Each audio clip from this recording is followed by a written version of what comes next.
Okay guys, we got a deer trail right here, and there's deer walking this trail right here every single day. I guarantee it, because it's worn in real good and there's still some hoof prints in here. And when I was going in through here today, I saw some pretty fresh ones. These deer are coming down through here every day. Now, let's talk about a trap that you can use to kill big game animal like deer. Okay guys, let's talk about components for this trap here real fast. What I've got is I've got two forked sticks here, one straight small stick here, and boy, the birds don't like me being here right now. I've got one fairly long stick here I'm going to use for an arrow shaft, one 5.5, 6 foot piece of white oak that I'm going to use for a bow.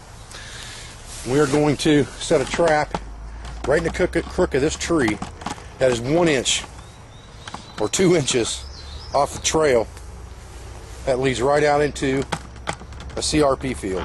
And this trail comes in, and deer travel this trail every day. It goes both directions out here into the woods, so I know they're walking past here. And we're going to set this trap up and show you how this works. Alright, in a real situation, you don't want to move around and set this up a lot like I'm doing right now. You want to leave this as scent free as possible. Because it's a demonstration, I'm walking through a lot of steps with you guys. I'm going to leave it all on camera and walk around a lot. First thing I need to do is I've got a piece of paracord in my backpack, and you can use cordage for this, but I'm just going to use paracord. We're going to make a little makeshift quickie bow out of this that we're going to use for the spring for our spear that we're going to use to kill our deer with. I've got, I don't know, 50, 75 feet of paracord here. I'm going to cut a chunk of it off and make a bow, and I'll get back to you. Okay, I've cut a notch into this one side, my multi-tool. I've used a multi-tool to do all of this today. I haven't used a knife or a saw or anything else. I've used my multi-tool for all of this. Now, on this end, it's got a kind of a bulbous end on it from where I cut it right out of V, so I can leave that and it'll be okay. Now remember, we're going to put this bow around this tree, so we can't string it before the fact. We're going to have to string it on the tree. And I'll show you what I'm talking about here right now. I'm just going to take my paracord, go ahead and do this on my notched end, and I'm just going to put a 1/2 inch in this thing. That will self-tighten on here just like this.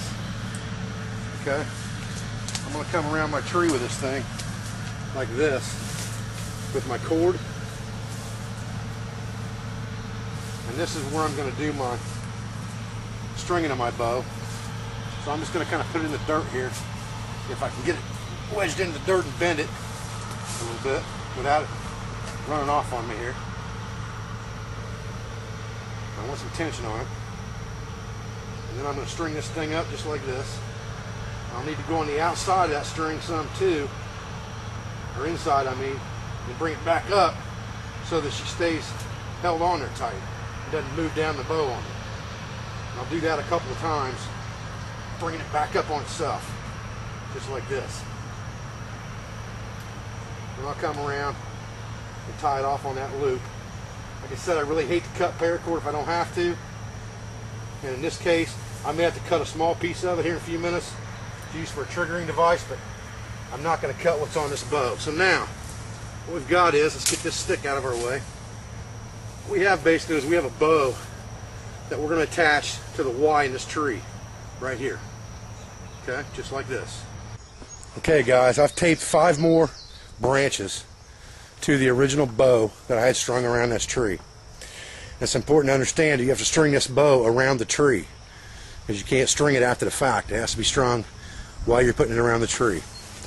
Now we should be able to get a ton of tension off this thing, just like a bundle bow, and that's exactly what I'm looking for.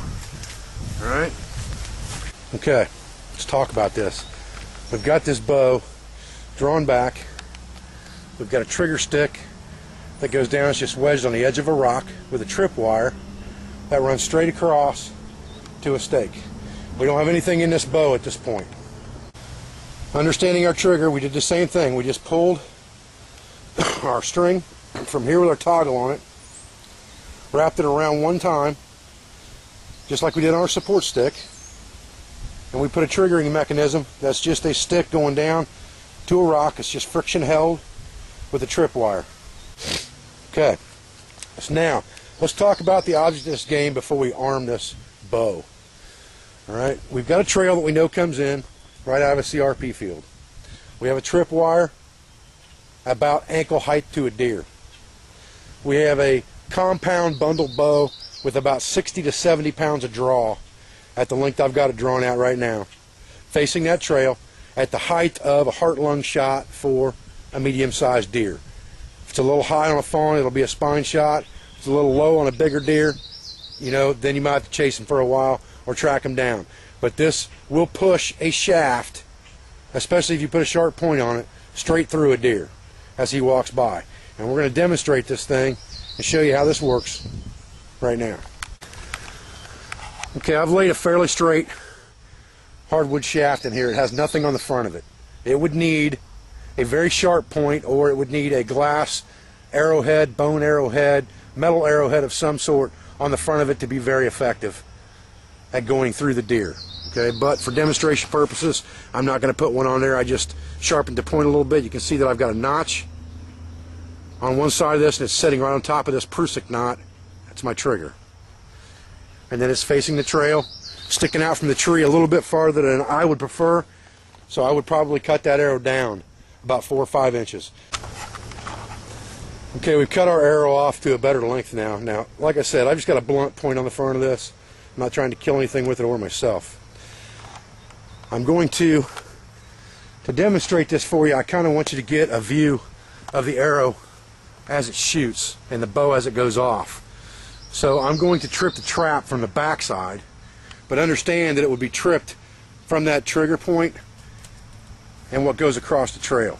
But I want you to see how well this bow fires when it goes off, so that you'll understand that a deer would definitely get killed by this.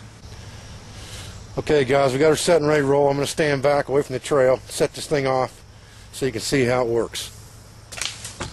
Holy cow! That thing went so far back in the woods I'll never find my arrow. Well guys, I got to tell you, that arrow went so far back out in the thicket I can't even find it. So, and that was a pretty heavy arrow. It was really heavier than what I want to use. It was a good 1/2 inch around shaft that was probably 30 inches long. But this is a very, very effective method to kill big game. That arrow, had it had a metal point on it, or a glass point, or even a bone point, would have absolutely driven straight through a deer, and that's what you want. You might have to blood trail them for a little while, but as long as you're monitoring your traps like a good trapper, you'll be able to find that animal, and it absolutely will kill the animal. Hope you've enjoyed this segment on trapping medium-sized and big game animals. We'll do some more primitive trapping techniques when I get back from Colorado. Meanwhile, I appreciate your views, I appreciate your support, and I'm Dave Canterbury with Wilderness Outfitters, home of the Pathfinder School.